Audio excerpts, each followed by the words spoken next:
Jimmy Akin's Mysterious World is brought to you by the Star Quest Production Network and is made possible by our many generous patrons. If you'd like to support the podcast, please visit sqpn.com/give.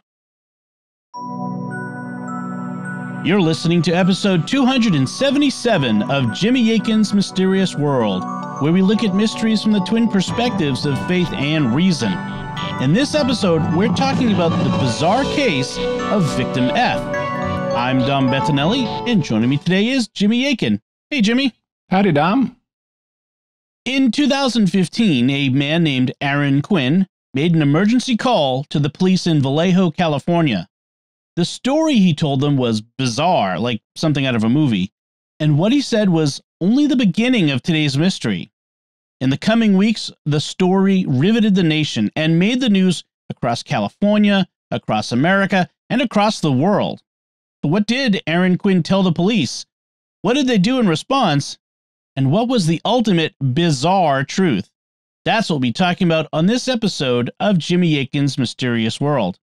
Jimmy, today's mystery is a true crime story, so what do you want to say to begin? As always on Mysterious World, we will be keeping it clinical, so we won't be dwelling on gory details or, frightening things. But I don't want to spoil what's going to happen in this case, so I'm not going to say much more at this point. The less you know about the story going in, the more you'll appreciate it. However, I will assure listeners that despite how bizarre it is, this case is not as frightening as you might suppose. It might not be suitable for especially sensitive listeners, but it's not as bad as you might think. Also, this mystery has been solved, so we'll be telling you the story of what happened from beginning to end. And where does our story begin? It begins on the afternoon of Monday, March 23rd, 2015. The time is 1:54 p.m. in the afternoon, and at that time, the police in Vallejo, California, received a phone call from Aaron Quinn. And by the way, Vallejo, California is a city that's famous in the annals of true crime. It was there that the famous Zodiac serial killer first came to public attention back in 1969. And yes, we will be talking about the Zodiac killer in future episodes, but that's not our story today. Aaron lived on Mare Island, which is a peninsula in the city of Vallejo. Aaron himself was born in Rutland, Vermont in November 1984. And he was 30 years old at the time of this event, and he was raised in California. He was a physical therapist who worked for Kaiser Hospital in Vallejo. He had been engaged to a woman who we will call Jennifer Jones, though that's not her real name. And the two broke up after he discovered that Jennifer was cheating on him.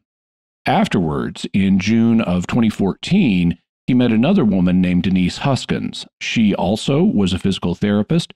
She was about 30 years old at the time, and they met at work.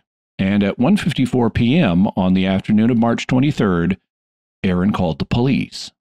911, what's your emergency?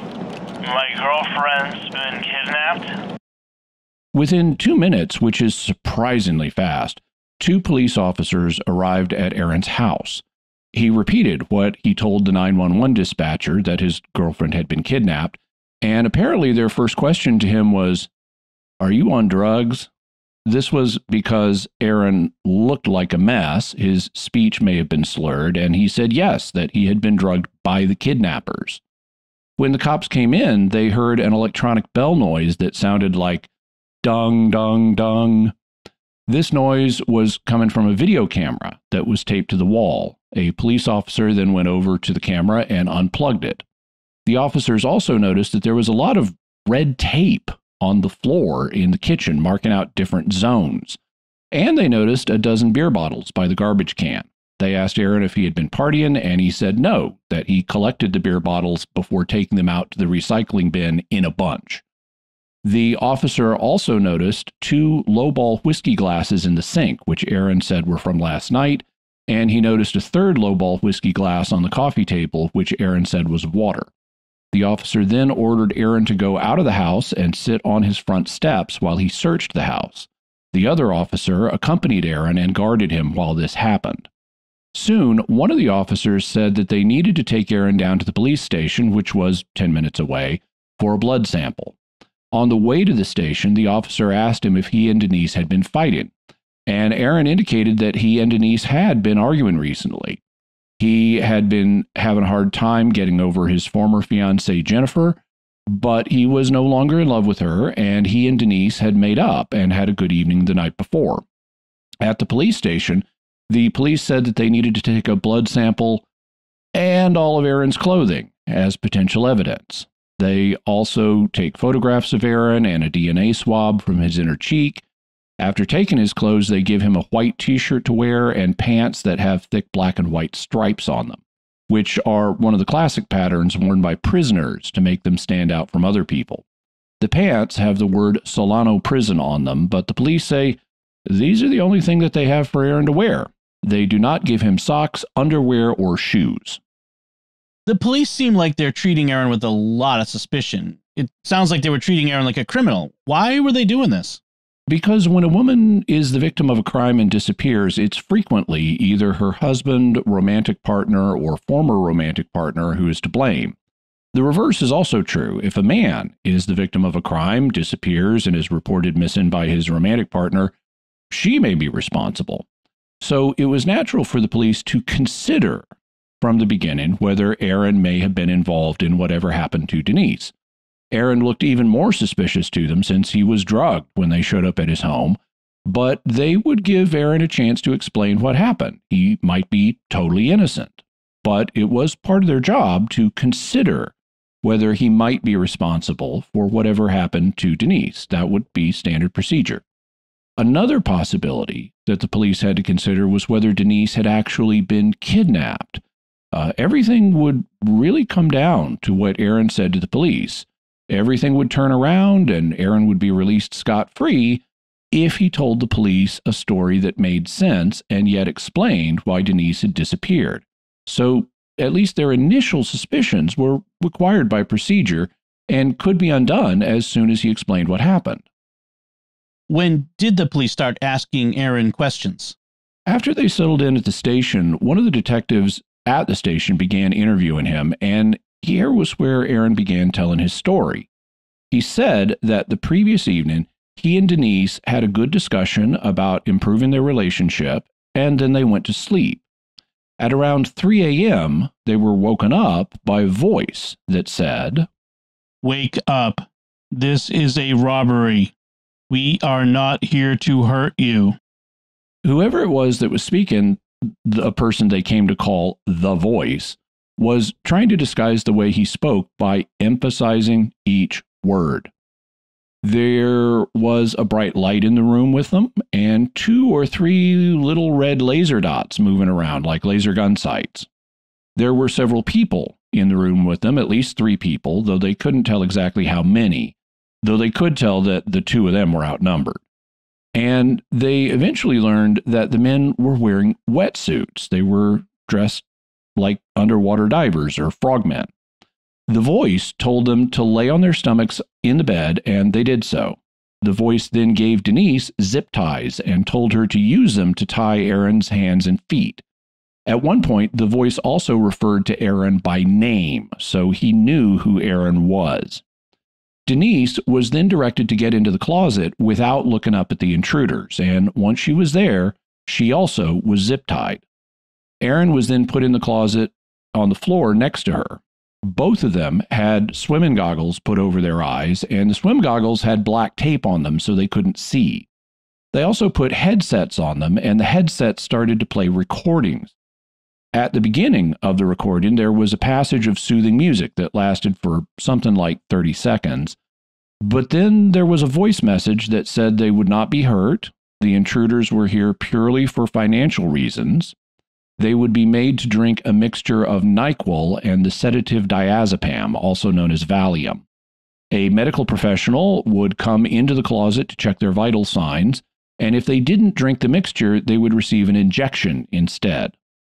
The voice came in, took their blood pressure, and asked them about their medical histories and whether there were any medications they were on that could cause a problem for them taking the NyQuil and diazepam mixture.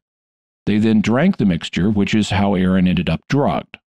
Eventually, a new recording played that said, "We will ask you a series of questions about bank accounts, passwords, and personal information about each other." The voice also announced that he would take Denise into another room, which he referred to as the router room, where the computer router was, so he knew the layout of the house. They also could hear the intruders using walkie-talkies, and one of them turned on a taser, which they heard crackling, so they knew that it could be used against them. After being held in the router room for a while, Denise was then taken downstairs. During the questions that the recording said they would be asked, the voice told Aaron the street address where he grew up and where Aaron's parents still lived, so there was an implicit threat to them. According to Aaron, he asks me for the passwords to my laptop and Wi-Fi, then for the passwords to my bank and credit card accounts, my email account, my phone, and for my social security number. I give it all to him. But then a problem emerged concerning Aaron's former fiancée, Jennifer Jones. Do Denise and Jennifer Jones look alike?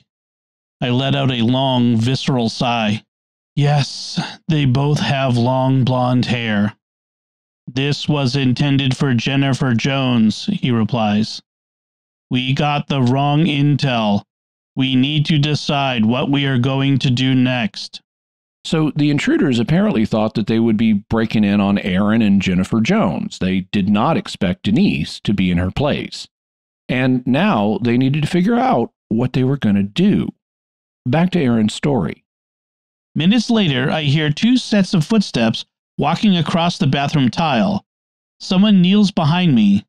The voice whispers back over his shoulder, "Are we doing contingency 1 or contingency 2? Contingency 1 or contingency 2?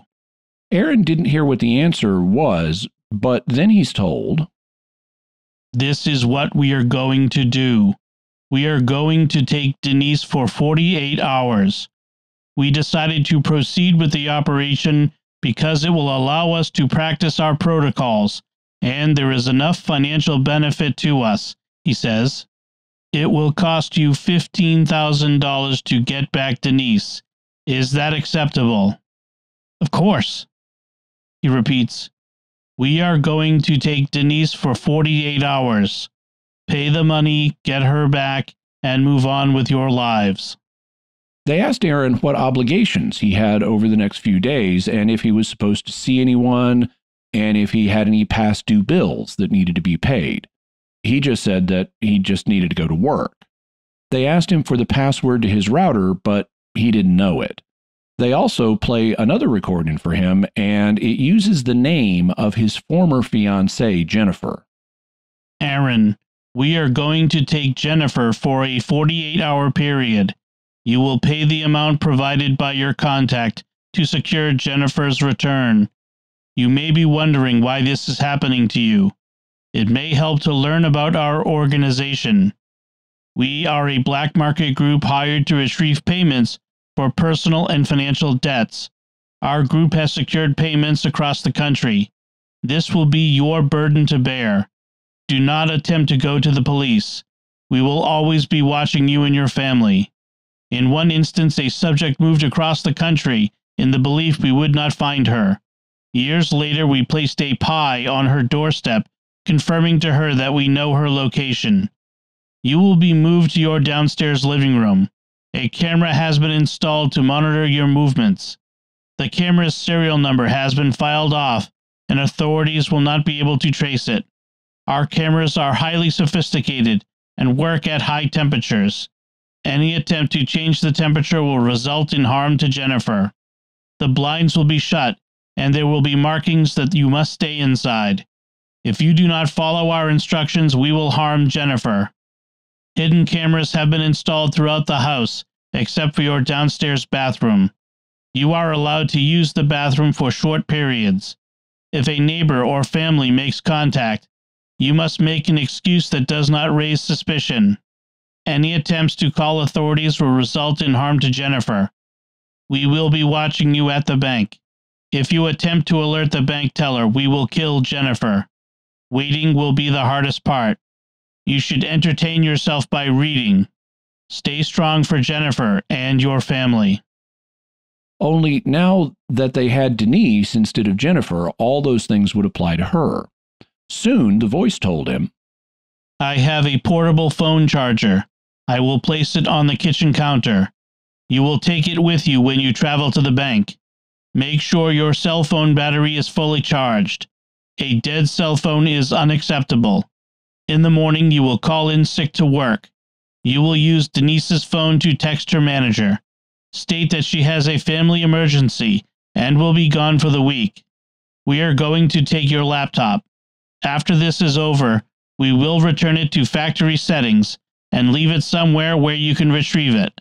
I am now going to carry you downstairs and place you on the couch. You must stay there until sunrise. They then took Aaron downstairs and put him on the couch. They also gave him a blanket to keep him warm, and they put books downstairs since they said he should read to keep his mind busy while Denise was in custody. The voice told him, I will leave the phones and scissors on the counter. Stay on the couch until the morning. You can then cut yourself free. Your car will be left somewhere on the island. You will be provided the location to retrieve it. They moved Denise's car out of the street so that they could get Aaron's car out of the driveway. Then they put Denise in the trunk of Aaron's car and drove it off. Aaron looked at the clock and it was 5 a.m. He fell asleep as a result of the drugs in his system, and when he woke up, he called his boss and left a voicemail saying he was sick. He could tell his speech was slurred in the voicemail. Then he texted Denise's boss using her cell phone, saying that she had a family emergency that would keep her away from work all week. When he woke up again, he got a text from the intruders, and they directed him to make email contact with them. Since they had his email passwords, they were using one of his own email accounts to communicate with him, so it looked like he was emailing himself. By email, they told him, Denise is well. We have a short recorded message so stating that I will format and send at some point. Are you able to obtain a cash advance from your bank card? If so, cash in the amount of $8,500 from one account and cash in the amount of $8,500 from the other account would settle this matter. For your own safety, we do not wish to trigger the $10,000 reporting limit or other structured transaction regulations. You would be welcome to transfer what money you like back to the credit card. The drop would happen tomorrow night or early Wednesday morning, with release to follow quickly, provided all instructions are followed. Convertible acceptable. Aaron called his bank, but they said he could only get $3,500 in an advance on his credit card. At first, Aaron simply complied with the intruders' directions, for example, staying within the red tape marks they had put on the floor. But he began to suspect that something was wrong with the camera they had installed. They had told him that it wouldn't make the dung, dung, dung noise once it was fully set up, but it kept making that noise whenever he stood up. So he suspected it wasn't set up correctly and might not be transmitting imagery to them. He then decided to call his brother, who was an FBI agent, and ask for advice. His brother told him to ignore what the intruders had said and to call the police immediately. He then dialed 911, bringing us up to where we started. 911, what's your emergency? My girlfriend's been kidnapped. It was 1:54 in the afternoon. They ended up keeping Aaron at the station overnight, and he was questioned on and off for 18 hours. During the night, a little before 3 a.m. California time, there was an airplane crash in the French Alps. A plane operated by the discount airline Germanwings crashed, killing 150 people. It was later determined that the cause of the crash was suicide by the co-pilot, who locked the pilot out of the cockpit. This crash will play a small role in our story today, so remember it. Once Aaron had been interviewed at the police station, what did the authorities do?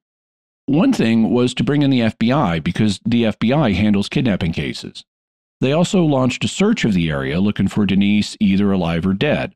Here's news footage from that day. Hi, everyone. I'm Frank Malico. Michelle has the afternoon off. The very latest on the plane crash coming up in a moment. But first, search crews and cadaver dogs are combing through the marshland of Mare Island this afternoon looking for a missing woman. Police believe she may have been abducted and possibly now held for ransom. And now the FBI has stepped in to investigate. KPIX5 reporter Ryan Takeo joins us live in Vallejo. And Ryan, do police have any leads in the case? No, not really. And if they do have any leads, they're not very forthcoming about those. In the last half hour, I talked to Denise Huskins' dad. He just came up from LA. It was really a heartbreaking interview. My first question wasn't really even a question. I was just asking him about his daughter. Tell me a little bit about your daughter, who's now missing. Tell me about Denise.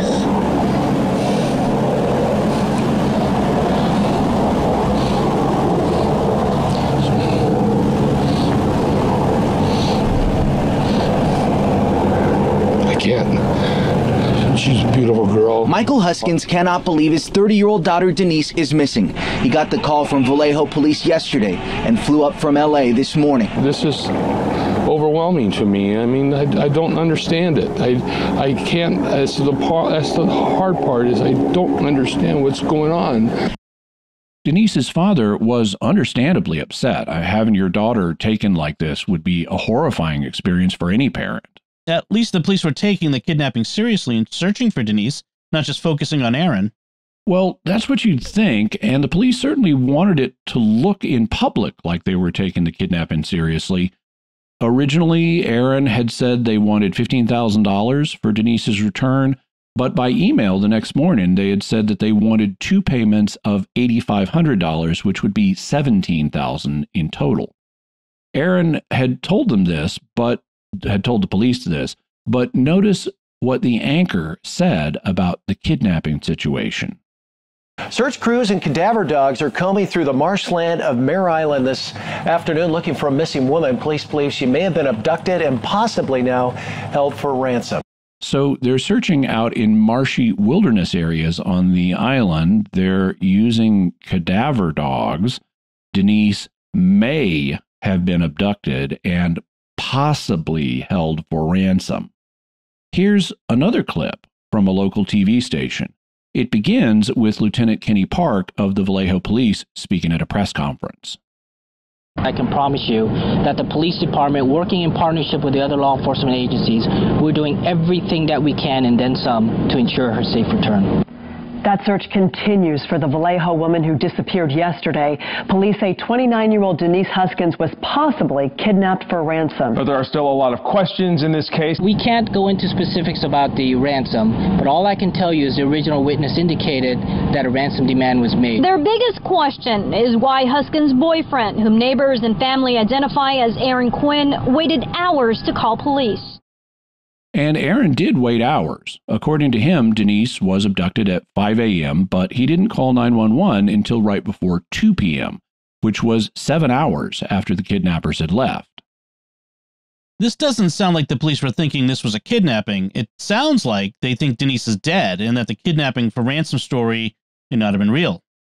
That's exactly what they thought. They weren't telling the press this, but the previous day, when they were interviewing Aaron, they concluded that something happened, that Denise ended up dead, and that he made up the kidnapping story. Here's part of the interview with Aaron being conducted by Officer Matt Mustard. Detective Mustard is asking Aaron about his relationship with his former fiancée and what happened when Denise discovered that he'd been texting with her. I had been talking to my ex at the time when I was still dating Denise. Is there tension in the relationship? Is she mad? She's concerned. Is she cheating? No, well, she felt that emotionally that was cheating in some sense. I mean, did she discover something? Well, was she going through your phone and what the hell is this? She went through my phone. What did she find? She found text messages. What did it say? That me saying I still care. I want to work things through with her. But afterward, Detective Mustard told Aaron that he did not buy Aaron's story at all, that he did not think that frogmen, that is, men in wetsuits, were responsible. The story that you're telling here, I didn't buy it at all. He's got to think about how this is all going to play out. Now I'm anything to think about. I'm telling you what. Listen to me. There ain't no frogmen came into your house. Nobody dressed in wetsuits or. It didn't happen. I don't think this happened intentionally. I think something happened, accidental, and you got to the point where you reacted the way that you did, and you had to come up with this story.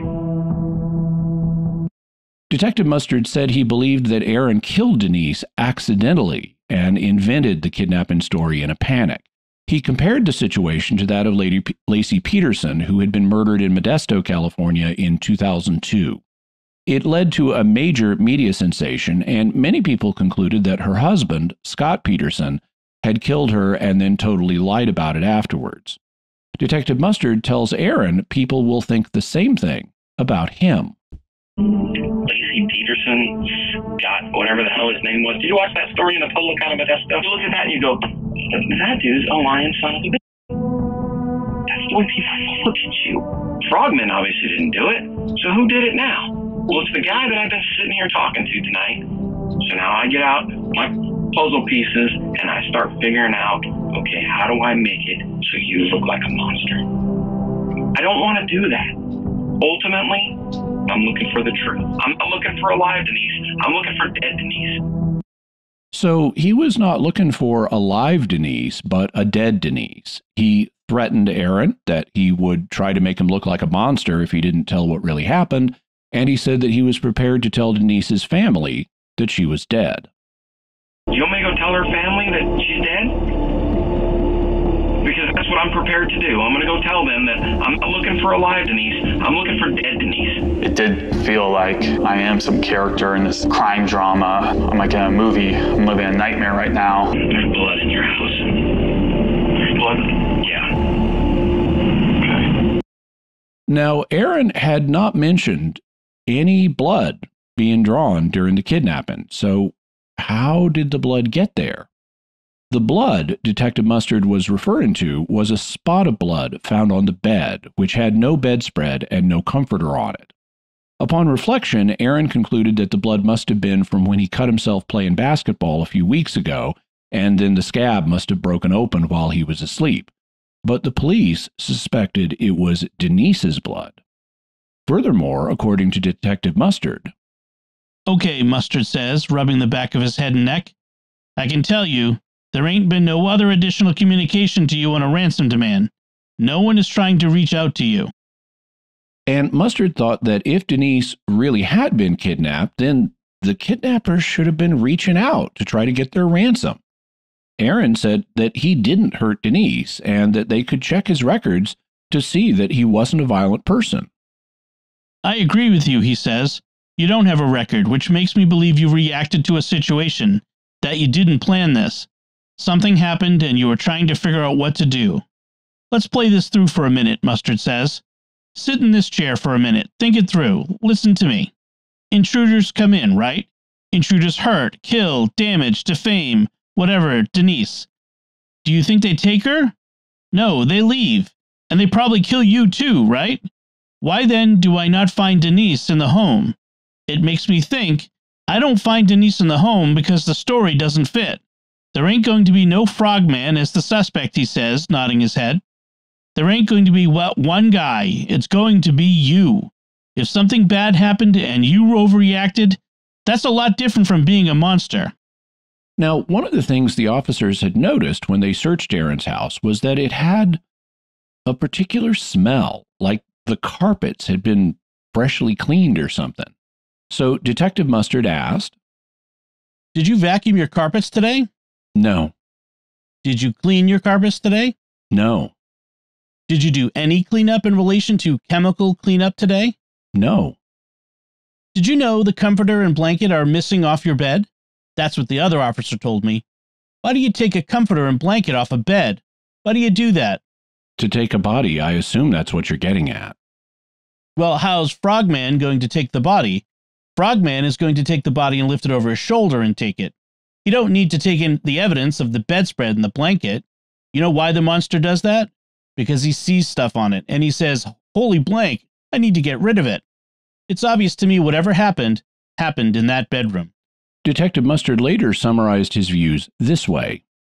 Based on my past experience investigating crime, I found it implausible that unknown persons wearing scuba gear would break into the home through unknown means in the middle of the night, with headphones, soothing music, and pre-recorded instructions, that they would drug their victims and check their blood pressure, that they would bring Mr. Quinn downstairs with blankets and books for the night, that they would set up a fake camera fooling a smart and educated man like Mr. Quinn for hours, that they would move Ms. Huskins' car from the driveway so that they could abduct her in Mr. Quinn's car, and that, after going to such elaborate lengths, that they would demand such a small ransom. Because they had asked for only $17,000, which is a rather small amount to risk going to jail for years over, especially if split between two kidnappers, each of whom would only get $8,500. As one commentator later said, $8,500 split between two kidnappers, that's a little over $4,000 apiece. Most of us could get an advance on our MasterCard without the chance of going to prison for 30 years. Detective Mustard then asked Aaron to take a lie detector test. Aaron said yes, and they brought in Special Agent Peter French of the FBI. So, yes, the agents working the case were French and Mustard. Go figure. Aaron took his polygraph test at 2 a.m., and this is what happened afterwards. All right, Aaron, there's no question in my mind that you failed this test. And you failed it miserably. It's not even close. I did not do anything. Okay. I did. I'm pretty sure maybe you did. Maybe you didn't do anything. Yeah. Maybe something happened to her that you didn't plan. I don't know. You tell me. But it can't start with 3 guys showing up at the house taking her away. That's not what happened. You know where she is. I don't know where she is. Agent French also told him, I'm absolutely convinced that something you did not plan happened. Something bad happened to Denise, and you got scared. Now listen, the FBI has dealt with kidnapping for ransom, legitimate kidnapping for ransom, and this doesn't even pass the smell test, okay? It was an accident, wasn't it? Just acknowledge it was an accident. But after speaking with Agent French and being unable to convince him, Aaron finally made a decision. What? I guess I need a lawyer. We're done. Agent French was not happy about this, and he left the interview room. Instead of immediately sending for a lawyer, though, the authorities decided to let Aaron's brother Ethan visit him. Ethan was also an FBI agent, and perhaps they thought he could talk some sense into Aaron. However, Aaron maintained his innocence to Ethan. I'm telling the truth. I know it's the craziest thing. At this point, it was 6 a.m. on March 24th, 25 hours since the time Aaron claimed that Denise had been kidnapped. When Ethan left, he said this. I don't know if they're going to let me back in. I'm going to get you an attorney. You don't have to speak with them anymore unless there's something you forgot that could help them find Denise. So Ethan started searching for a local criminal defense attorney who could help with Aaron's case. He ended up finding a man named Daniel Rousseau, who was from New York and had a bit of New York attitude about him. It was still early in the morning, but Rousseau came down to the police station. And I say, okay, is he under arrest? Well, if he's not under arrest, it's time to say goodnight, Gracie. And then I took Aaron back to the office. And then he told me the whole story. And it was hard to believe.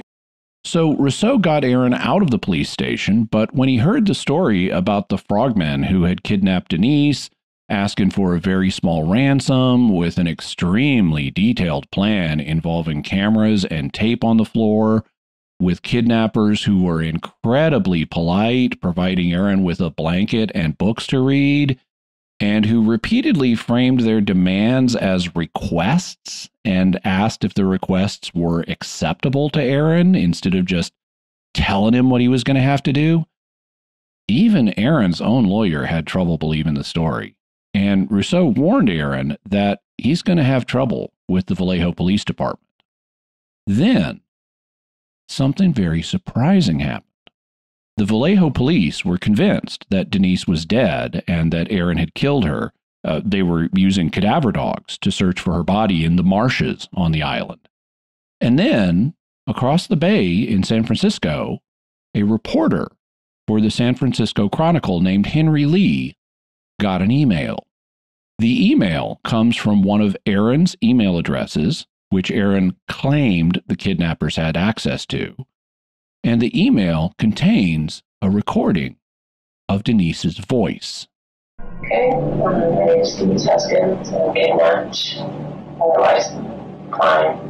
My first concert with Bethany and her mom, Blink-182, Bad Religion. Earlier today, there was a plane crash in the Alps. 150 people died. Now, that was a bit hard to hear, so here is what Denise said. Okay, my name is Denise Huskins. I'm kidnapped. Otherwise, I'm fine. My first concert was with Bethany and her mom to Blink-182 and Bad Religion. Earlier today, there was a plane crash in the Alps. 150 people died. So this was what is known as a proof of life recording. In case they had trouble recognizing her voice, given the poor sound quality, they had Denise reveal something that nobody but close friends or family would know, which is what the first concert she went to see was. By the way, for me, that was the Atlanta Rhythm section.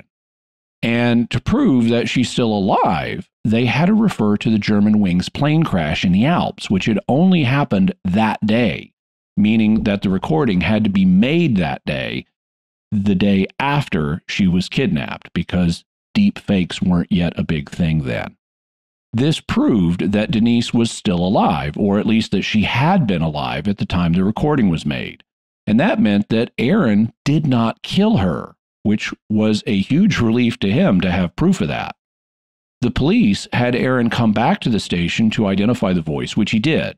And then they had him look at his cell phone, which the police had kept as evidence to see if there were any messages from the kidnappers on it. When Aaron looked at the phone, one of Rousseau's paralegals noticed that it was in airplane mode, which meant that someone at the Vallejo police had put it in airplane mode. The phone thus had not been connected to the phone company's wireless network. It would not receive any emails, text messages, phone calls, or voicemails. Rather than leave it on in case the kidnappers tried to make contact to ransom Denise, the Vallejo police had effectively turned the phone off and severed any chance of communicating with the kidnappers during the crucial early hours of the kidnapping. When they then took the phone out of airplane mode and let it connect to the wireless network, it exploded with new messages, and the voicemail on the phone completely filled up, so there was no room for more voicemail. When they listened to the messages that were from the unknown numbers, some of them just contained silence, which could have been from the kidnappers. They then had Aaron log into one of his email accounts on the laptop, even though the police already had the password for it, and dated the previous night when Aaron was at the station. There was an email at 7:46 p.m., which said, "We will call you at about 9 p.m. on your mobile phone. Your liaison will be the same contact as during the acquisition phase. Please verify that you have received this message." Then, around half an hour later, at 8:13 p.m., there was another message that read, "We are waiting on your acknowledgement." And Aaron could tell that the first of these messages had already been opened.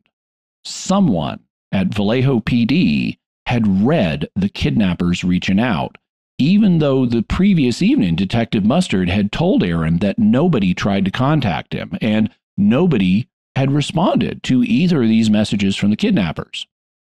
It was now 11 p.m. on Tuesday the 24th, so the emails had gone unanswered for 26 hours due to the incompetence of the Vallejo Police Department. One of the FBI agents, who happens to be a hostage negotiator, then directs Aaron to reply to the email, and he dictates a message to send back to the kidnappers. They didn't hear back from the kidnappers, but the next day, Wednesday, March 25th, Denise's father, Mike Huskins, got a message on his cell phone. You'll recall that Mike Huskins had come up to Vallejo, We heard him interviewed by one of the local TV stations when he choked up and had difficulty answering when asked what his daughter was like. So on the second day after Denise vanished, Mike Huskins got a voicemail. It was from Denise, and she said that she had just been released. She had been to her mother's house, which she found empty since her mother had gone to Vallejo, and now she was on her way to her father's apartment. Mike immediately called 911 and asked to be connected to the police in Huntington Beach, California, where he lived. Frustrated by the bureaucracy, as you do, he yelled at them to get the Huntington Beach police over to his apartment as soon as possible. Now, here's the thing. Huntington Beach is in Orange County, California. It's in Southern California, between Los Angeles and San Diego, whereas Vallejo is in the Bay Area up north by San Francisco. Huntington Beach is about 425 miles from where Denise was kidnapped. Without traffic, it's a 6.5-hour drive by car. So Denise had shown up a truly extraordinary distance from where she disappeared. It's here at her father's apartment in Huntington Beach, California, that Denise Huskins turned up on Wednesday. She says her kidnappers dropped her off nearby. She also says she didn't know her abductors and claims she was blindfolded and gagged for part of the ordeal. The Huntington Beach police quickly showed up at Mike's apartment building, where they found Denise in the apartment of one of her father's neighbors. Here's some recorded audio from the initial conversation she had with the Huntington Beach police at the apartment of the neighbor. Where did they drop you off here? Down Utica. Okay, so I noticed you have obviously your purse and your jacket. How did you get that stuff? They brought it with me. They knew that it was my stuff. Did you ever ask him to let you go? I asked him if he was going to hurt me. I asked him if he was going to kill me. He said there was no reason for that. Were you assaulted or anything like that during this? No. They didn't touch you or do anything to you against your will? No. It's weird because with all things considered, they treated me really nicely. Our detectives are going to have to talk to you. Yeah, I wanted to see about talking with a lawyer first. So very quickly, Denise concluded that she needed a lawyer and wanted to speak to one before she spoke with Huntington Beach police detectives. Up in Vallejo, the police were sounding optimistic after her reappearance in Southern California.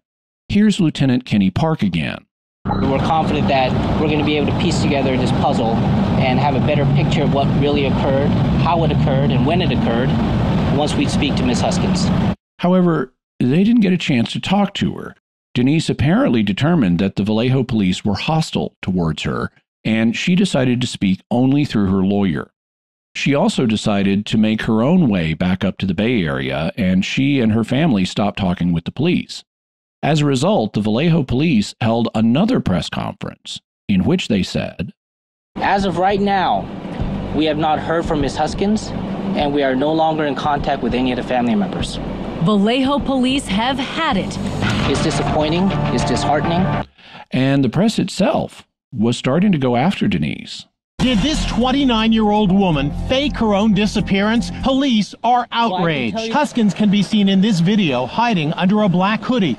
And now she's gone again, refusing to speak to police and hiding out at an undisclosed location.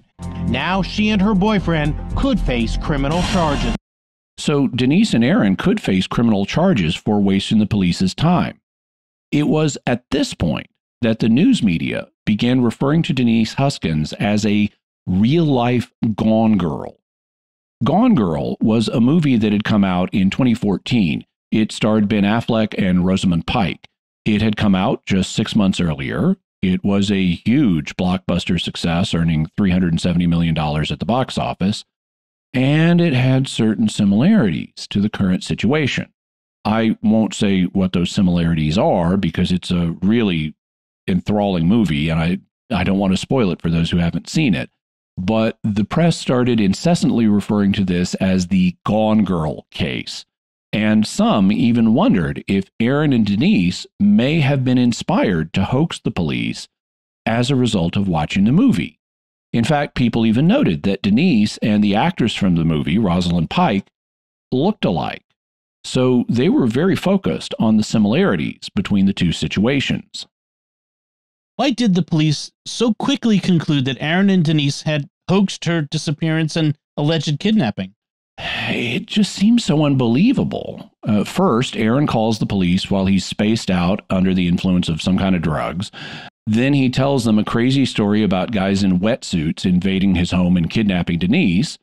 They have a really complex plan they're executing with security cameras and drug cocktails and tape on the floor. They're bizarrely polite and provide Aaron with a blanket and books from upstairs to pass the time. When they issue demands, they strangely ask, "Is this acceptable?" All of the emails they send are coming from Aaron's own email addresses. They ask for a bizarrely small amount of ransom to give Denise back. Then they return Denise 2 days later without any ransom being paid, which is very surprising for kidnappers, to return the victim with no payments having been made. And they take Denise on a 6.5-hour road trip to release her 400 miles away, and they obligingly release her within a few blocks of her mother's house in Southern California. Gone Girl came out 6 months earlier and looked like it inspired what Aaron and Denise did. And Denise even looks like the actress from Gone Girl. So this scenario is just laced with extreme improbabilities. And they conclude that it was all a hoax that Aaron and Denise had cooked up. Denise, wearing a black hoodie to shield herself from public view, also didn't help her. Neither did the fact that she and her family broke contact with the police, the fact that she immediately dropped off the radar and the police didn't know where she was, and the fact she immediately got a lawyer.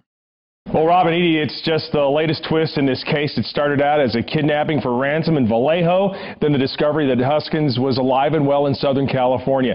Here's the first video we saw of Huskins today in the hoodie, alive and well, being escorted by police. Her relatives visibly relieved that she was okay today. And then earlier tonight, the Vallejo Police Department released a statement saying Huskins' disappearance was an orchestrated event and not a kidnapping.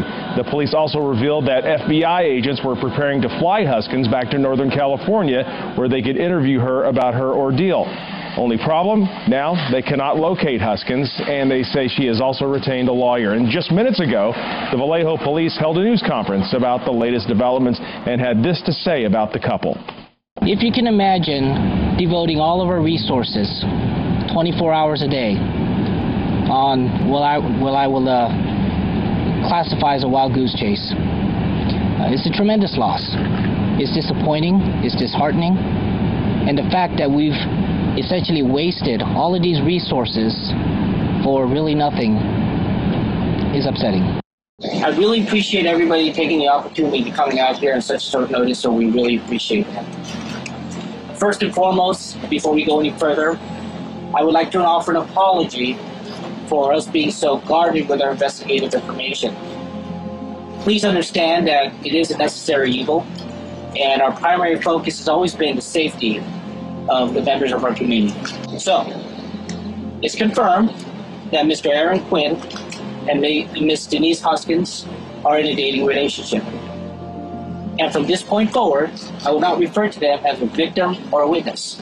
The statement that Mr. Quinn provided was such an incredible story, we initially had a hard time believing it, and upon further investigation, we were not able to substantiate any of the things that he was saying. That is a tremendous amount of resources that, in my opinion, was wasted. But I can tell you, in the grand scheme of things, Mr. Quinn and Ms. Huskins has plundered valuable resources away from our community and has taken the focus away from the true victims of our community. It is Mr. Quinn and Ms. Huskins that owes this community an apology. I can tell you that our investigation has concluded that none of the claims has been substantiated. And I could go one step further to say this, that this was not a random act. At the conclusion of the investigation, if you feel that there is sufficient evidence to move forward, we will be requesting criminal charges either from the state or the federal level. So the Vallejo police were now talking about having criminal charges filed against Aaron and Denise because the reason they could be in hot water criminally is because it's against the law to lie to the police. You can't make a false report. You can't have a fake kidnapping. It turns the entire community upside down, and it is a crime. And then things got even worse for Aaron and Denise. And before we find out how they got worse, I'd like to stop here and take a moment to thank our patrons who make this show possible, including Nicola E., Stephen G., Teresa P., Marna J., and James W.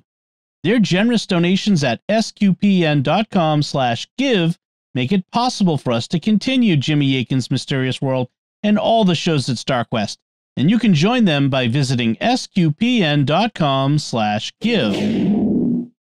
Jimmy Akin's Mysterious World is also brought to you by Great Lakes Customs Law, helping importers and individuals with seizures, penalties, and compliance with U.S. Customs matters throughout the United States. Visit GreatLakesCustomsLaw.com.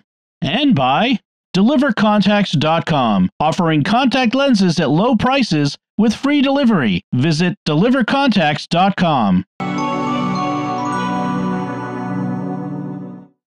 So, Jimmy, what happened that made Aaron and Denise's situation even worse? Well, the matter was receiving a lot of attention in the press, and Denise and Aaron's reputations were being totally trashed.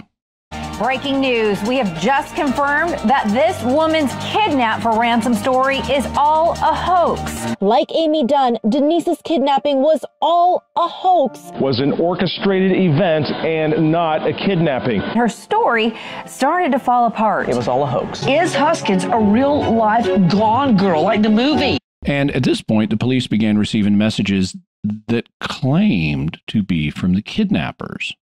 More specifically, reporter Henry Lee of the San Francisco Chronicle and Lieutenant Park of Vallejo PD started receiving emails claiming to come from the kidnappers.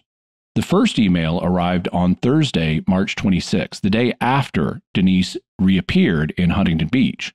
And the emails continued until Tuesday, March 31st, just over a week after she was reported missing. Now, you'd think that this would be a good thing, as it would confirm the kidnappers were real, but that's not what happened, because the emails just did not sound credible at all. For example, the kidnappers stated, "We are a group of what I suppose you would call professional thieves, though we have not been doing it that long and don't identify ourselves as such. We are more than 2 and fewer than 8 in number. All but one of us hold at least bachelor's degrees. Some of us have a tech background and are very good at overcoming electronic anti-theft measures, stealing late-model cars, and reconfiguring systems as necessary to make the vehicle saleable in a foreign market. At some point, we decided that although auto theft payout was decent, we did not want to do that for our whole lives. Instead, we wanted something with a high payout that we only had to do once or a few times. We did not want to stay thieves or criminals forever. What we really wanted was to complete 1 or 2 big jobs and then to do whatever we felt like for the rest of our lives.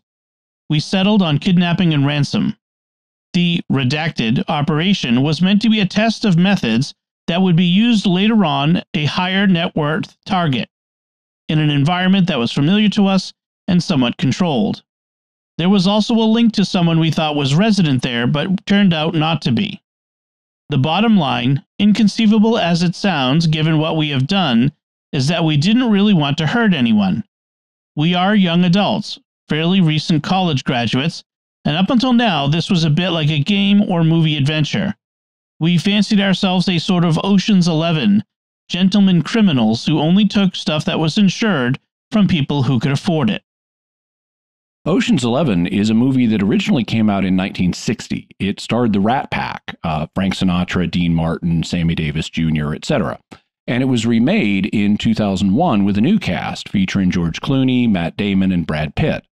It's a caper movie in which a bunch of upscale gentleman criminals pull off a heist.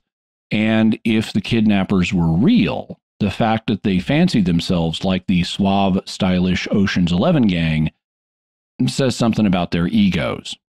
But people weren't convinced at all that the kidnappers were real. They sounded really implausible. For example, they were at pains to paint themselves in a good light. They said that they had been inside many houses on Mare Island, but they didn't want to unduly alarm Mare Island residents by the thought that they had been in their homes. So they went on at length about the types of homes they did not enter due to their ethical code. We entered many homes on Mare Island. I will start by saying which we did not enter. If you had minor children living with you, we were not in your home. It is hard to gauge age sometimes, but if your son and or daughter appeared to be under 18, then this should be an accurate statement. If we saw toys and such in the yard, we didn't even come close. If you have a medium to large dog, we did not go in your home, unless perhaps it was away from the property during a vacation. If you appear to be 55 or older, we did not go into your home. If it was apparent that you are a veteran, retired military, or have some other military connection, we did not go into your home. So this unusually conscientious group of criminals would not enter the homes of people with children, or large dogs, or of senior citizens, or of anyone who was in the military, had ever been in the military, or had a military connection. Extraordinarily conscientious home invaders. They also were very conscientious about the people they planned on kidnapping. If we had not already, we would then assess the target's financial situation and what they could afford to pay for ransom without completely knocking their lives off track. So they didn't want to ruin people's finances by kidnapping them. They wanted to be conscientious about only taking the amount of money that people could afford to lose. Now, at this point, I need to explain a couple of terms. We're reading from the emails as they were later released in court documents by the FBI. And in those documents, Aaron's and Denise's names have been censored for privacy reasons. Aaron is called Victim M, since he's male, and Denise is called Victim F, since she's female. So that explains the title of this episode. Victim F is Denise Huskins, and the alleged kidnappers were very taken by Denise. They speak of themselves developing a kind of reverse Stockholm syndrome with her. The operation went terribly wrong. After making the jump from property crime to this, we feel deep remorse and horribly regret our slide into criminality. In particular, we are mortified of the impact it has had on Victim F. In what I suppose would be a case of reverse Stockholm syndrome, we, and particularly the one in charge of holding her during the operation, were very impressed with the strength she showed, and who she was as we passed the time talking to her. We are criminals, I suppose, but we have consciences, and seeing the impact of our actions on someone deeply affected us and caused us to reconsider our lives. So they feel really bad for what they did to Denise, and she convinced them to mend their evil ways. The horrifying reality of what we had become and what we were doing did not set in until being confronted directly with Victim F's suffering and humanity. We now feel like the pieces of blank we have become. And though we don't have the courage to turn ourselves in and spend the rest of our lives in prison, we will not stand by and see the life of a really good person ruined. We dropped Miss Victim F off at her home in Huntington Beach because it was more or less equidistant to the Bay Area, and because we were horrified at what we had done and wanted her to have family and close friends around to help her recover rather than spending hours getting debriefed by police. They also issued a profound apology to Denise. The only other thing we ask in return is that you pass a message to Ms. Victim F for us. We do not know how to reliably reach her. Tell her again that we are unspeakably sorry and ashamed for what happened, including the matter resulting from an argument within the team. Tell her that all threats against her and her family are lifted and she is safe. Tell her we will come forward and try our best to correct the situation. As far as correcting the situation in which the Vallejo Police Department was accusing Aaron and Denise of hoaxing, the alleged kidnappers say this. What galvanized us was the travesty that is the police department's response to Ms. Victim F. Ms. Victim F was absolutely kidnapped. We did it. We will provide incontrovertible proof of that. We will not turn ourselves in nor reveal our identities. Even after we come out, we don't think there will be any link allowing the police to identify us. But it is still risky, and as things stand now, we could apparently get away with anything.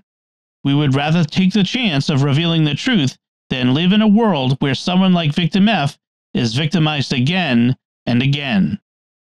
So rather than live in a world where someone as awesome as Denise could be victimized again, they'd rather take the risk of getting caught by speaking out on her behalf. On Saturday, March 28th, Kenny Park received an email that was 10,000 words and 21 pages long, so it takes about an hour to read. Whoever wrote it decided that it would bolster the kidnappers' credibility if they gave an extensive history of their group, which they said had 3 core members, how their auto theft activities worked, and how they shifted to kidnapping for ransom. Most of the 10,000 words is taken up with describing all that, but they also cover how the operation against Aaron and Denise went down. And they're still very concerned about the welfare of Denise and Aaron. We were dismayed, further ashamed, and truly dumbfounded that when Mr. Victim M and Ms. Victim F sought help from the police turned against the victims, accused them of fabrication, and told Mr. Victim M and Ms. Victim F they would be prosecuted and fined.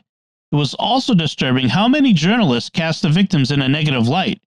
Reports never directly stated that Mr. Victim M and Ms. Victim F were attention-seeking wackos who made it all up, but they conveyed mostly the information that would lead readers and viewers to this conclusion.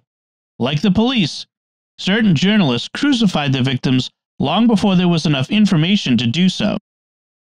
So, shame on the police and shame on the press. And how dare you threaten Aaron and Denise with criminal prosecution? We cannot stand to see 2 good people thrown under the bus by the police and media when Ms. Victim F and Mr. Victim M should have received only support and sympathy. We are responsible for the victim's suffering, and the least we can do is come forward to prove they are not lying. Over the course of the crime, we realized what we had become and developed deep remorse for the harm we inflicted. We are haunted by the grace and fortitude Ms. Victim F displayed throughout her ordeal, and by her expressions of concern for her family and patience, even while she was tied up in the dark, wondering whether she would live until the next day. We would rather risk giving the police information that could lead them to catch us than live in a world where 2 fine people like Mr. Victim M and Ms. Victim F could suffer a horrible crime and then have their lives further ruined by the response to it. All attention should be on the victims, their ordeal, and their recovery. They also continue to credit Denise for turning their lives around. I do not like to admit it, but in all likelihood, it would have continued if things had gone differently that night, and if Victim M, and especially Victim F, had been less uncommonly good people. By the strength of her character, Ms. Victim F more or less single-handedly broke up a professional kidnapping and ransom ring before it got off the ground. And they attribute this turnaround to God. We obviously have not been good Christians, but for my part, I believe God placed Ms. Victim F in our path to prevent us from inflicting even greater harms on the world, and he further tested her with the police and media response in order to root out our last shreds of humanity, to humble and shame us into forever abandoning our horrific plans, and to confess the truth of what happened and what we did. I do not know whether Ms. Victim F even believes in God, but whatever religion she may or may not hold, he has undoubtedly worked through her. And they continue to do penance for their former evil ways. What we did was evil and shameful, period.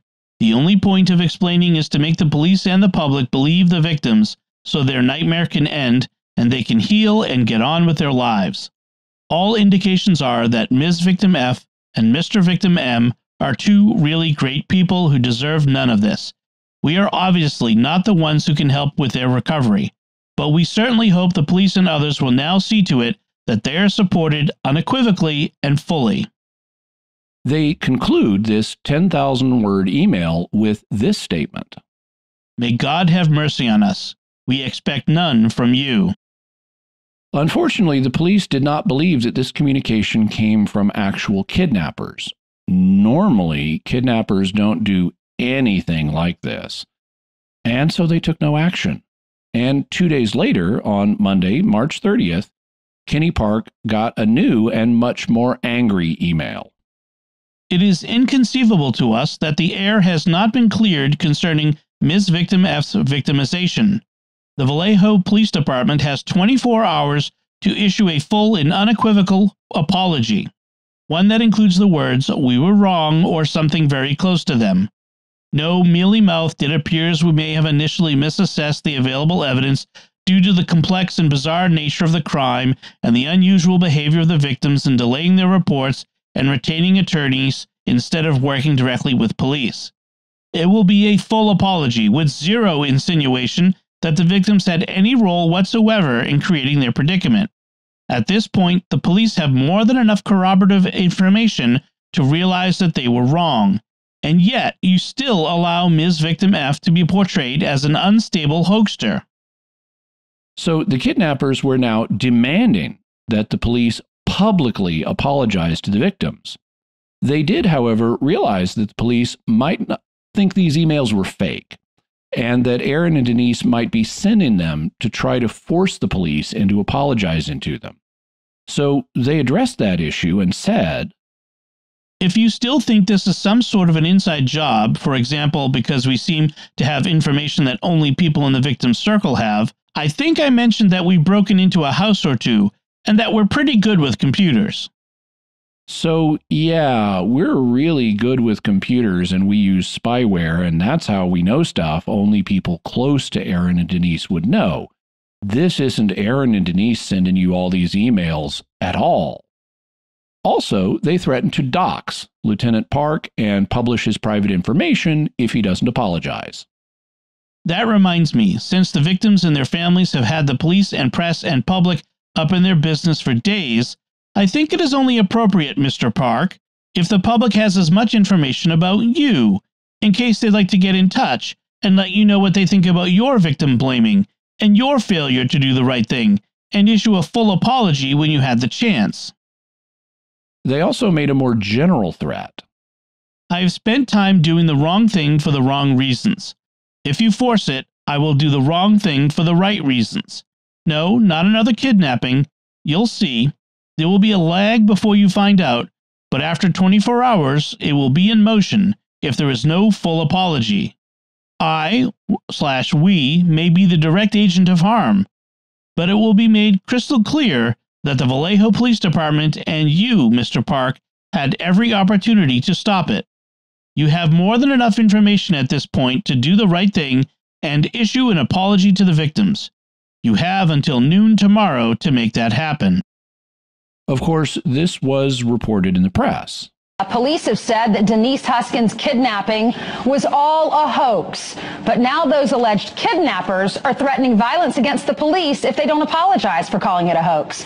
Anna Quinn joins us live in the studio with the bizarre messages. Anna? Bizarre to say the least, Ainsley. Good morning, and good morning to all of you at home. Hoax or not, those anonymous emails sent to 2 newspapers say the kidnapping was absolutely real. The abductors claim they drilled into the woman's window and used squirt guns that looked like real guns to take Huskins away. And even stranger, the emails say it was a practice run for kidnapping future high-profile victims. The kidnappers even compared themselves to the cast of Ocean's 11.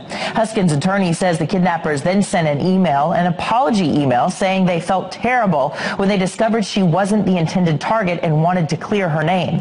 The kidnappers told Vallejo police to apologize by noon yesterday or they would be harmed. So far, nothing has happened. Now, the San Francisco Chronicle is reporting they received another letter from the alleged kidnappers yesterday. That one allegedly making threats against police if they don't apologize to Huskins by this afternoon. A lot of really unusual twists in this story. Kidnappers who are sympathetic toward the person that they allegedly... Well, okay. Apparently they don't like people being falsely accused. They don't like people being falsely accused. They want to set the record straight. It's a strange one. Thank you, Mara. Well, noon on Tuesday the 31st came and went with no apology from the police. And a little before 1 p.m., Kenny Park got a new email that began, "This is the last message I will transmit for at least several months. First, it was wrong to issue an ultimatum. We will not attempt any sort of further damage or harm. To do otherwise would disregard and dishonor the one positive thing we learned from this, that it is not some game and real humans are involved. Police do not deserve to be targeted, even ones who make poor calls about how to treat victims. And certainly innocent civilians do not deserve to be in harm's way, nor to have their property harmed, nor even to have their sense of security eroded. We will break no more laws." So, yeah, maybe we went too far with that whole ultimatum thing yesterday. Sorry about that. We won't dox you or be breaking any more laws, so the public doesn't need to worry. Our bad. What the alleged kidnappers said they would do instead is publish their side of the story on the web at noon on Wednesday, April 1st. "We will directly publish information about what happened on the internet tomorrow at 12 p.m. if no statements are made fully exonerating the victims. If Vallejo PD would like to get out ahead of the story, then it may make a statement and do so. The statement only needs to exonerate the victims. It does not need to mention us nor that we wish them to be cleared. You can simply say you have new information indicating the victims have in fact suffered a terrible ordeal, and that you are focusing all resources on bringing to justice those responsible for the horrific crime, something to that effect. We really don't want to be part of the story. But if it is not put out there in a way making it clear the victims were wrongly accused, then we will do what we can to rectify it directly." So please don't mention us in whatever you say, but please do publish a statement exonerating Aaron and Denise. And if you don't, we'll publish our own statement with stuff to exonerate them. The kidnapper writing the email also said that he'd check back a few months later, and if he could arrange an airtight immunity deal for his colleagues, he might even reveal their names, turn himself in, make a full confession, and go to jail. It is a serious offer, not lightly made, and one that I hope I will have the courage to go through with after enjoying a few last months of freedom. If it comes down to it, I'm willing to live off the grid and read books for the rest of my life. If it means a second chance for someone I think deserves it, or if it means hope enough to sustain someone I have wronged, then I should be willing to read books behind bars.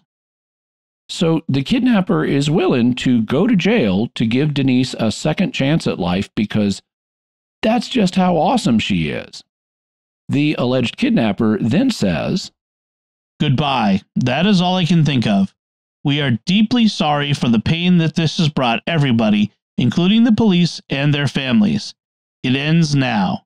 For what it's worth, what could have ended up as a prolific and dangerous criminal group has disbanded. And you have victim F to thank for it. So stop persecuting her. I don't think you will find us, but if you do, good work. You may already have done one of us in. Another has had a nervous breakdown. And for my part, you definitely have me looking over my shoulder and jumping at shadows. I think I'll only find peace if I move to the middle of nowhere or go overseas and teach English or some such. If you do manage to pull me out of a hole someday, good job, well played.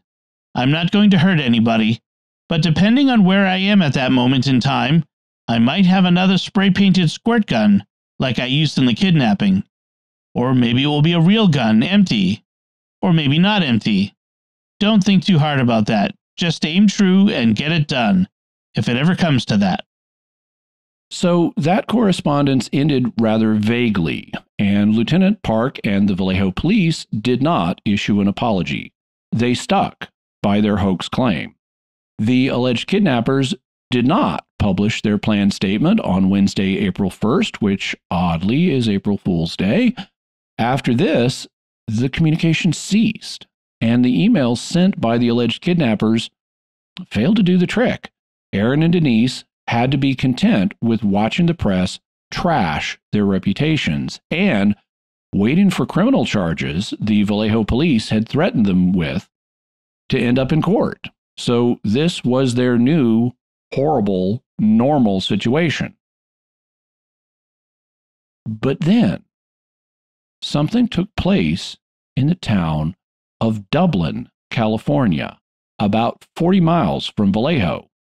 On Friday, June 5th, 2.5 months after the alleged kidnapping, emergency services received a call at about 3 a.m. County emergency. We had a break-in. They are out there right now. My husband's fighting with them. I just broke loose. I'm hiding in the bathroom right now. He's running away already. He ran away. Okay, my husband is bleeding. The call was from Mrs. Lin Yen, and she and her husband, Chung Yen, had quite a story to tell. They had been woken up at about 3 a.m. by a masked intruder with a bright flashlight. There was a red laser dot pointing at them. The intruder said that their daughter, who was 22 years old, was safe in another room. Mr. and Mrs. Yin were told to lie on their stomachs, and the intruder indicated that he wanted to tie them up with zip ties. However, when he went to tie up Mr. Yin resisted, despite the fact he was 60 years old. He tried to pull off the intruder's mask. Mrs. Yin then ran to the bathroom to call 911, resulting in the call we heard. The intruder hit Mr. Yin in the head with a flashlight, creating a gash and causing him to bleed. Mr. Yin then shouted to his wife, "Go get the gun! Go get the gun!" which was a ruse because they didn't own a gun, and only goes to show how even the threat of owning a gun protects human life.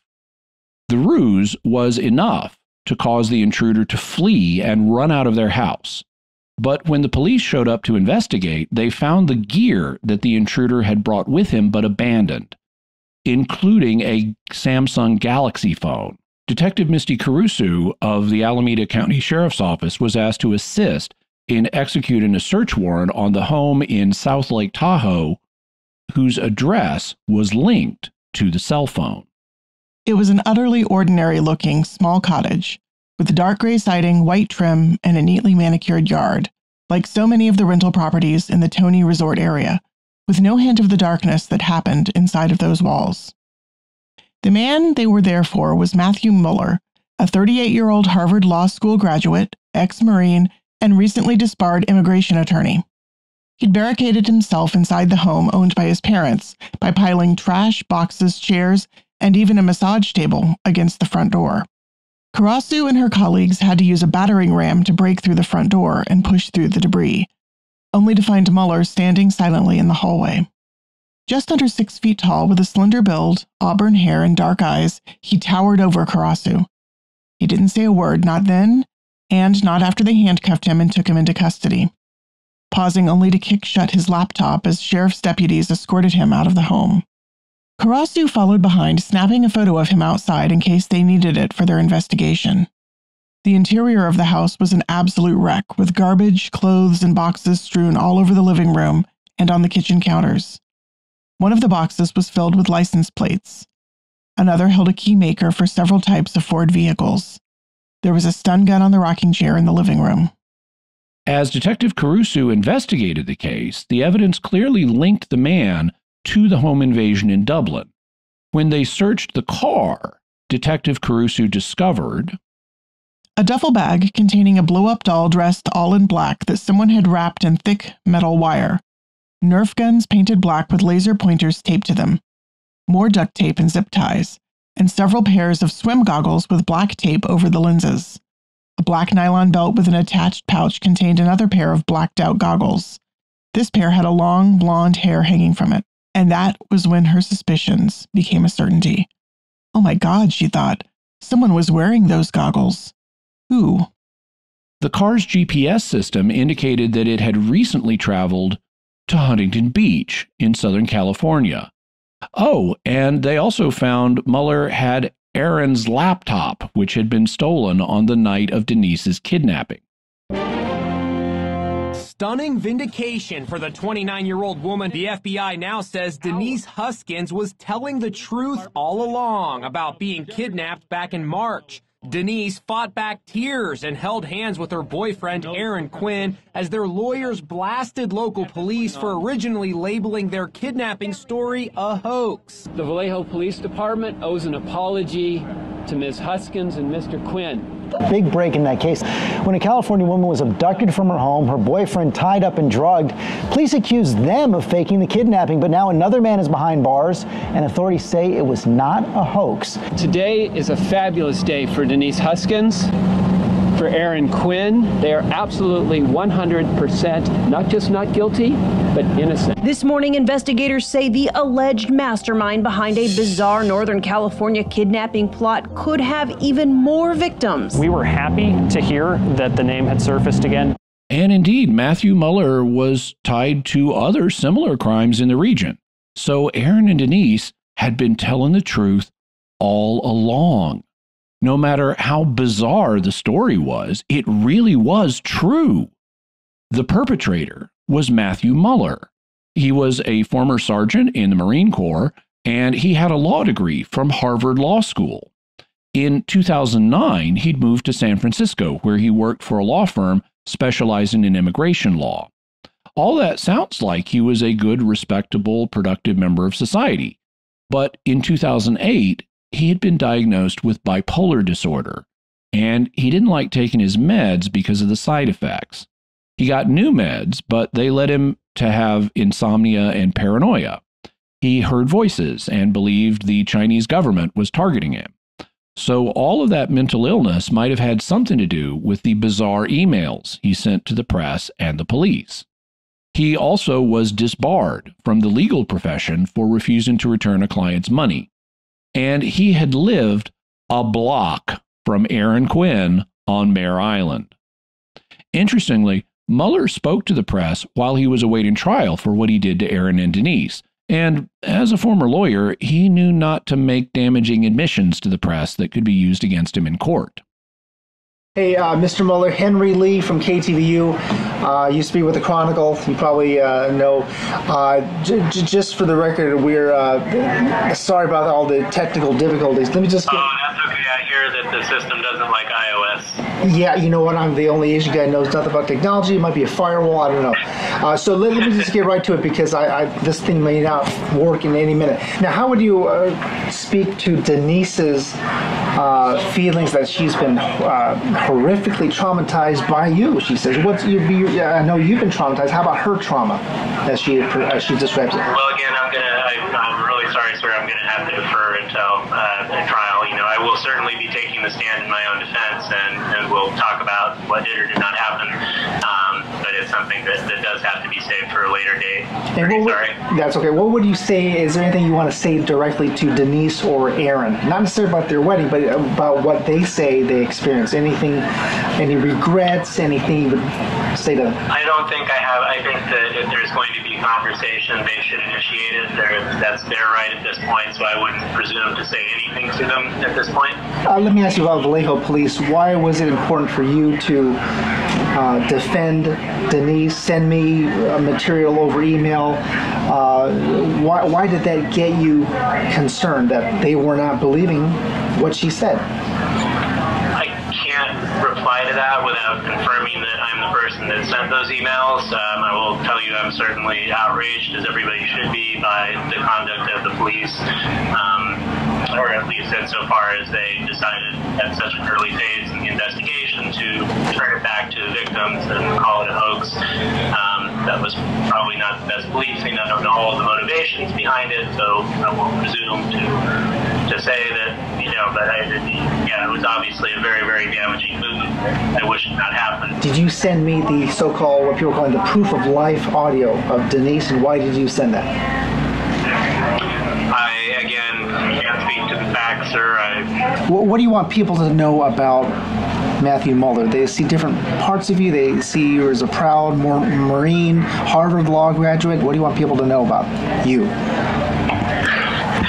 I think people should go hug their kid or hug their dog and not spend a lot of time thinking about me. Eventually, Mueller pled no contest to charges of assault, battery, and the home invasion in Dublin. He also pled no contest to the crimes against Aaron and Denise, and he earned a 40-year sentence on federal charges. Last year, in 2022, he got another 31 years added on state charges, so he's going to be in jail for a long time. None of this made the Vallejo Police Department look particularly good. No, it didn't, and that's not very surprising.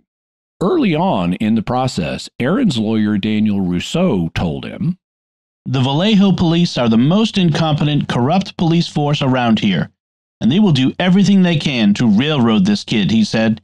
"Be prepared for that." So Aaron's lawyer warned that the Vallejo Police Department was the most incompetent and corrupt police department in the area. And Denise's lawyer, Douglas Rappaport, was similarly dismissive of the idea that Lieutenant Kenny Park and the other members of Vallejo PD had done a good job. I would say that Lieutenant Park looked pretty good on camera, but aside from that, everything that came from his mouth was hogwash. It was nonsense. They didn't do a good job in this case. They impeded the investigation to the point where Denise had to suffer through 2 days of anguish and assault. Had they just kept the phone off of airplane mode, had they just had some understanding that maybe possibly that Aaron was telling the truth, they could have found Denise. They could have saved her. I don't think they did a good job at all. I think that's just rhetoric. Did Aaron and Denise have any recourse against the Vallejo PD for the way they were treated? Well, it's very difficult to sue individual police officers because of the judge-invented legal doctrine of qualified immunity, which we've talked about before on the show. But they were able to file a civil suit against the city of Vallejo, Kenny Park, and Matthew Mustard. However, the city attorneys did not make it easy for them. The city also tried to get the lawsuit dismissed, which is a standard legal move, but a judge refused to toss it out. Here's a news clip featuring Aaron's mother, Mary Ann Quinn, explaining some additional things the city had done. The civil lawsuit now shows attorneys for Vallejo are requesting all correspondence from Quinn and Huskins and family and friends from the time of the abduction until now, including correspondence between the pair and Matthew Mueller, dating back to September 2014, 6 months before the kidnapping. So why are you even thinking about blaming Aaron and Denise? Because he's already been convicted. So this seems like a very poor way to run a case, and also it does cause emotional distress. New evidence in the civil case also includes photos of a break-in at the Vallejo home 3 months after the kidnapping. Police spoke to the burglars and released them with no investigation. They let the people go, and that was the end of it. A family battle against a police department and a lawsuit showing no signs of resolution. Vallejo police, you go to them for help, and they didn't do anything except hurt us. Now, I don't want to be too hard on Vallejo because you can argue that it's just a standard part of discovery process to ask if there have been any communications between Aaron and Denise and Matthew Mueller leading up to the crime, and if there were, that could show collusion between them and that this was some kind of larger scam operation. At least you could argue that. But as unpleasant as such requests may be, such malfeasance is a possibility that needs to be checked out as part of the legal process. However, Vallejo PD did fail to investigate the later break-in of Aaron's home, where a couple of people were apparently caught in the process of stealing their stuff and falsely claimed that Aaron had rented the property to them. Also, just in general, the Vallejo police behaved abominably during the whole thing. And in 2018, the city of Vallejo gave Aaron and Denise $2.5 million as a settlement to keep the civil case from going to court, where they could have lost even more money. So there's some justice in that. Did they give Aaron and Denise an apology? Not at first. However, in 2020, 5 years later, when a new police chief came into office, the city and the new police chief, finally apologized for how they treated Aaron and Denise. In an emailed statement writing, quote, "The Huskins-Quinn case was not publicly handled with the type of sensitivity a case of this nature should have been handled with. And for that, the city extends an apology to Miss Huskins and Mr. Quinn." Vallejo Police Chief Shawnee Williams writes in part, quote, "What happened to Miss Huskins and Mr. Quinn is horrific and evil. As the new chief of police, I am committed to making sure survivors are given compassionate service with dignity and respect." And their story has a happy ending. Despite Denise and Aaron going through a real-life nightmare, their story does have a very happy ending. The two got married in 2018 and now have a baby daughter. So that's great. What happened to the police officials involved in the case, like Lieutenant Park and Detective Mustard? I don't know what disciplinary measures may have been taken against them behind the scenes. Kenny Park undoubtedly created legal liability with what he said to the press. But he remained with the force until 2021 when he left. I wasn't able to determine why. Detective Mustard, who I have successfully refrained from calling Mean Mr. Mustard, has been the subject of other complaints. We'll have a link where you can read about that, but he's apparently still with the force. But the force's reputation, which was not good before this case, has taken significant hits. In 2021, Aaron Quinn published an editorial calling for the Vallejo PD to be disbanded and rebuilt from the ground up to eliminate the problems with the department. We'll have a link to where you can read his argument. Okay, so let's take a brief look at this case from the faith and reason perspectives. From the reason perspective, what should the Vallejo PD have done when they were presented with this case? When Aaron first told them his story, I don't fault them for considering the possibility that Aaron had killed Denise and was making up this story in a panic. The story was so bizarre, with the detailed plan, the wetsuits, and the weirdly considerate kidnappers who were working for next to no money. They made it sound implausible. However, they also needed to take seriously the possibility that he was telling the truth, because weird things do happen in life. And sometimes you may be dealing with a smart but crazy criminal who does weird stuff, which happened to be the case. They thus should have acted on this as if it also could have been a kidnapping.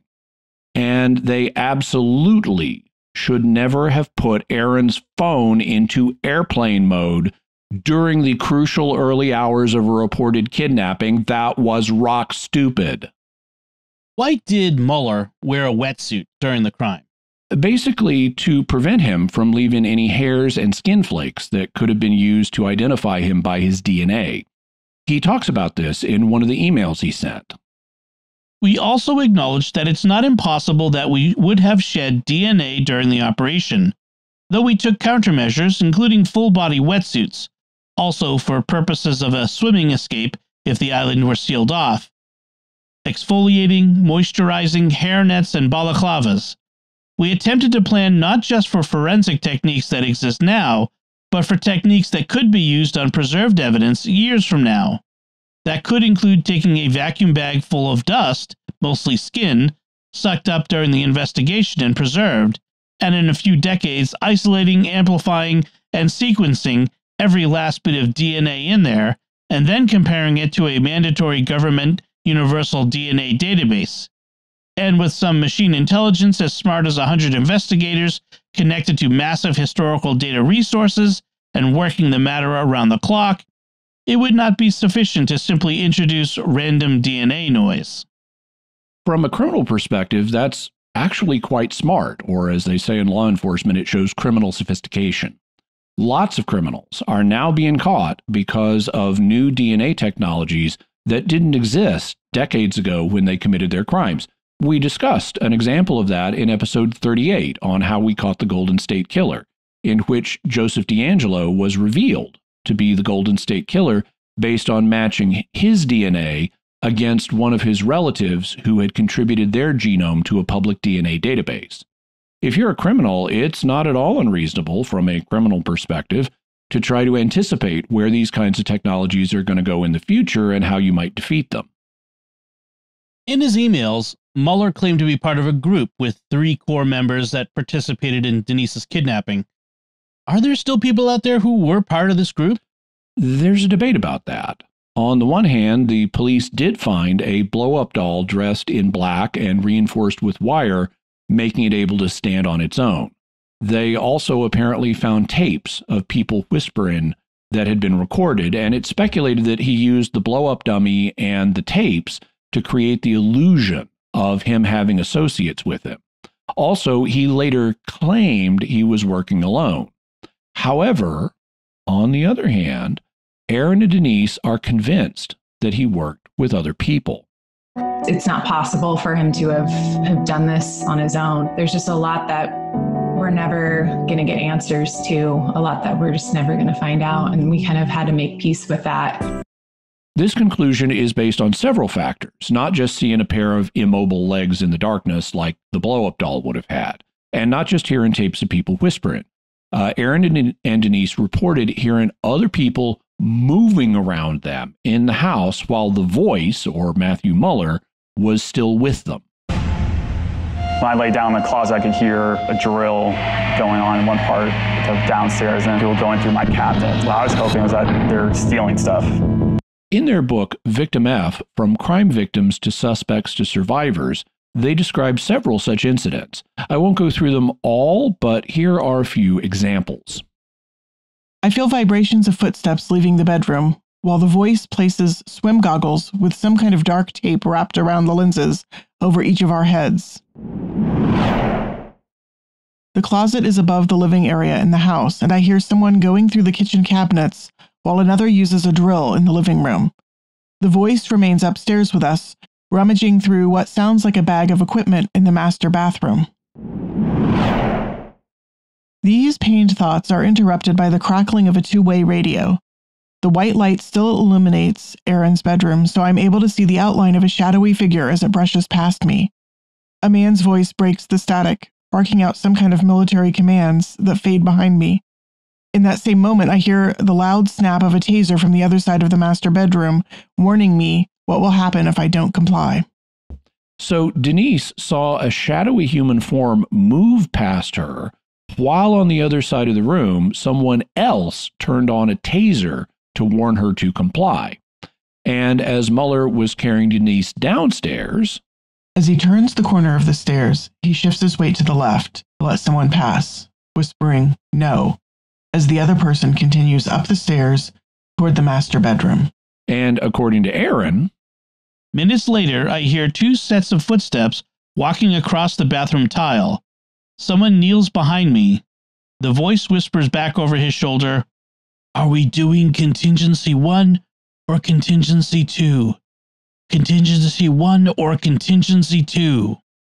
All of this really sounds like there were multiple people involved, and Muller's denial of this could just be his attempt to keep his buddies out of trouble and possibly keep his own family safe in case his buddies wanted to take reprisals if he snitched on them. And what can we say about the Victim F scenario from the faith perspective? We don't need to say much. Obviously, the criminal activity engaged in by Matthew Muller and any associates he may have had was horrific. It was evil and immoral, and they never should have done it. Similarly, the way the Vallejo PD and the news media treated Aaron and Denise was also horrific, and it never should have happened either. Fortunately, situations as bizarre as this are uncommon, and we can all pray for the victims of criminals, for law enforcement, and for the criminals themselves. So, Jimmy, what's your bottom line on this case? The Victim F case is truly bizarre, which is why I wanted to cover it. I can't blame the police for suspecting what they did, but I can blame them for not taking the story seriously and seriously investigating it. I also can blame the news media for just mindlessly repeating whatever the police said and not critically examining it. The press too often is just a lapdog of authoritative institutions in society, including the government. A lapdog rather than the watchdog that they're supposed to be. Aaron and Denise did not in any way deserve what happened and how they were treated. Given how badly this could have ended, I'm glad they came out as okay as they did. And I'm glad that they published a book on their story, because by knowing about this bizarre case, we'll be in a better position to spot similar bizarre cases when they occur in the future. And maybe people won't be treated as horribly as Aaron and Denise. So, Jimmy, what further resources can we offer the viewers and listeners? We'll have links to Denise Huskins and Aaron Quinn's book, Victim F. Also, James Duane's book, You Have a Right to Remain Innocent. He's a lawyer who speaks very strongly about the disadvantages of talking to the police without a lawyer. So be sure and check out his book. We'll also have a Don't Talk to the Police debate video that he did, which is eye-opening. We'll also have information about this case from the FBI, as well as information on Stockholm Syndrome, the 2022 judgment against Mueller, an article about Kinney Park leaving the Vallejo police, Matt Mustard being under investigation, and Aaron Quinn's call for the Vallejo Police Department to be disbanded and refounded. All right. So that's it from us this time. What are your theories about Victim F and the amazing story of what happened? You can let us know by visiting sqpn.com or the Jimmy Akin's Mysterious World Facebook page, by sending us an email to feedback@mysterious.fm, sending a tweet to @mys_world, visiting the StarQuest Discord community at sqpn.com/discord, or calling our Mysterious Feedback line at 619-738-4515. That's 619-738-4515. And I want to say a special word of thanks to Oasis Studio 7 for the video and animation work on this episode. You can check out their work by going to my YouTube channel, youtube.com/Jimmy Akin, and see how much the video aspect of the show adds to it and what we're able to do with it. Oasis Studio 7 is also available for hire for your own video and animation needs, so check out their work and visit them. And while you're at my YouTube channel, I am trying to grow it. So we're trying to get to, at least at the time of recording, we're trying to get to 50,000 subscribers. So I'd really appreciate it if you would subscribe and hit the bell notification so that you always get notified whenever I have a new video, whether it's a Mysterious World video or one of the others I put up. Also, be sure to like and comment and interact with the videos, because that tells YouTube you were interested in it, and therefore that other people would be interested in it too, so the algorithm will show it to them as well. And I also want to take a moment to thank my wife Melanie and daughter Isabella for their contributions to this episode. Yeah. And Jimmy, what's our next episode going to be about? Next week is a Fifth Friday, so we're going to be talking about weird questions like, can an alien be Pope? The Omicron COVID variant, could Bigfoot be an alien? Conjoined twins and marriage, evolution and morality, ball lightning, and proxy sacraments for Alzheimer's patients. Excellent. Very good. Folks, be sure to get your very own Mysterious World t-shirt. If you're watching the video, you can see mine, or you can get this on a mug or other things in our merchandise shop at sqpn.com/merch. You can find links to Jimmy's resources from our discussion on our show notes at mysterious.fm/277. And remember, to help us continue to produce the podcast, please visit sqpn.com/give. Jimmy Akin's Mysterious World is also brought to you in part by Rosary Army, featuring award-winning Catholic podcasts, rosary resources, videos, and the School of Mary online community, prayer, and learning platform. Learn how to make them, pray them, and give them away while growing in your faith at rosaryarmy.com and schoolofmary.com. Jimmy Akin's Mysterious World is also brought to you by Tim Shevlin's personal fitness training for Catholics, providing spiritual and physical wellness programs and daily accountability check-ins. Strengthen yourself to help further God's kingdom. Work out for the right reason with the right mindset. Learn more by visiting fitcatholics.com. Jimmy Akin's Mysterious World is also brought to you in part by The Grady Group, a Catholic company bringing financial clarity to their clients across the United States, using safe money options to produce reasonable rates of return for their clients. Learn more at GradyGroupInc.com. Until next time, Jimmy Akin, thank you for exploring with us our mysterious world. Thanks, Dom. And once again, I'm Dom Bettinelli. Thank you for listening to Jimmy Akin's Mysterious World on StarQuest.